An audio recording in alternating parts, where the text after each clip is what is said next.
Every burned out home is a family.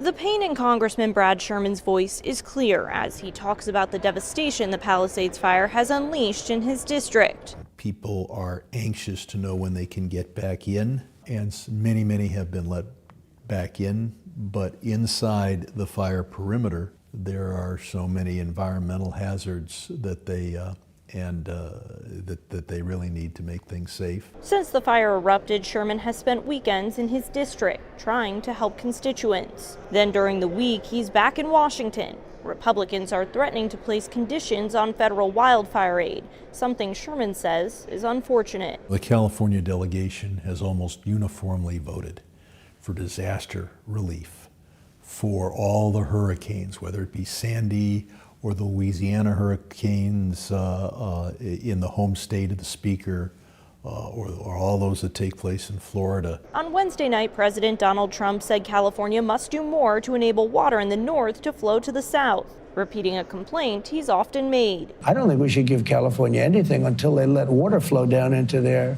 system. From the north to the south. This is a political thing. I don't know what it is. Sherman expressed disappointment in Trump's threats, both past and present. He's got control of the House, the Senate, if he wants to pass bills dealing with water management and water storage.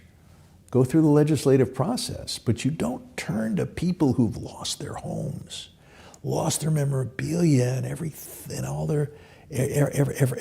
that made up their lives, and say, we're going to crush you because we disagree with the politics of your governor. Sherman says any sort of condition should focus on resilience for the future rather than politics. It's reasonable for the rest of the country to say, be resilient in the future.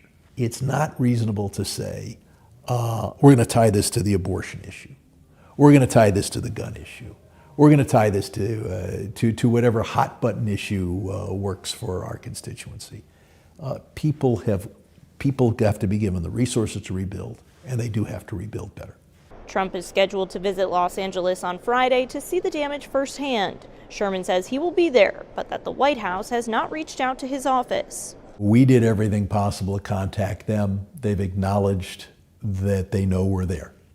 But this is so different than every other president has handled disasters. I mean, it's famous to have presidents of one party meeting governors of the other party and both being concerned about the victims of the disaster and hugging and working together. And I hope that we see that from Donald Trump. In Washington, Cassie Simeon, Spectrum News. Thank you for watching our YouTube channel. For more stories in your communities, click the subscribe button right here. You can also download our app or watch us on TV for the latest information, balanced coverage, weather updates every 10 minutes, and more. We'll see you then.